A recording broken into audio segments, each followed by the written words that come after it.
Well, drought conditions continue to get worse in the west. The U.S. Drought Monitor says more than 95% of the region is in a drought. The intense heat and dry land have led to devastating wildfires. At least 100 large fires are still burning in a dozen states. The Midwest is also seeing dry conditions, while the Southwest sees some relief.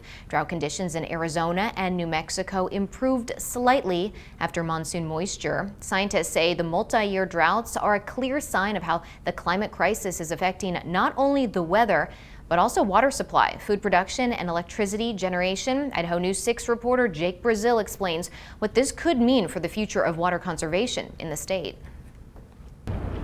A severe drought throughout Idaho has some experts predicting whether or not 2021 is going to be the start of a multi-year drought. And if that's the case, then some of the Gem State's leading industries may have to start preparing now. Wildfires, a loss in agriculture, a strain put on energy production.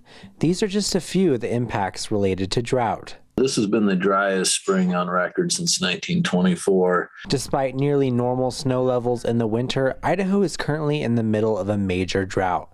But the question remains, for how many years will it last, and how will some of the Gem State's leading industries handle the long-term effects? If something doesn't change this winter, then we'll be impacted next year. Heidi and Kirk Tubbs are the owners of Tubbs Berry Farms in Twin Falls. Luckily for them, this year's drought minimally impacted them, but that does not mean there isn't worry. This year we had most of our water shares for most of the season. If we don't get the snowpack for next year, then that could change, and then yeah, it could definitely impact our area here. One of the ways Tubbs Berry Farms managed this year was through the use of their drip irrigation system, which they say helps them use a very small amount of water. In Idaho, we're in a desert, so the best thing we can do is conserve our water, use it wisely when we have it, and that's what we're trying to do here. Farmers are helping farmers, as the Tubbs family also spends time teaching others how they effectively conserve water. From a water resource planning perspective, we should start thinking about what happens if we hit a 10-year drought. David Hokema is a hydrologist with the Idaho Department of Water Resources. And he says through looking at our climate over the last 100 years, he's expecting us to see some drier years for a while. We've seen more extreme swings from really wet to really dry. And so when you're looking at that pattern, it seems like maybe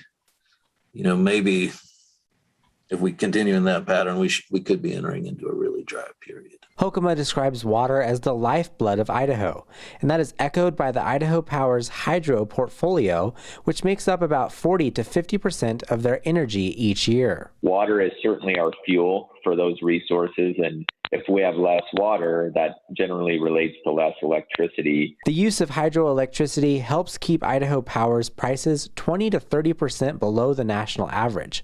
But by relying on hydro, years of drought could mean a high power bill for consumers. There's less water. It can get a little bit more expensive for customers, because that means we're using resources or buying energy that is higher priced, and that ultimately can impact customers' rates. Without water, Idaho Power would shift to buying or using energy sources such as solar, wind, or natural gas energy.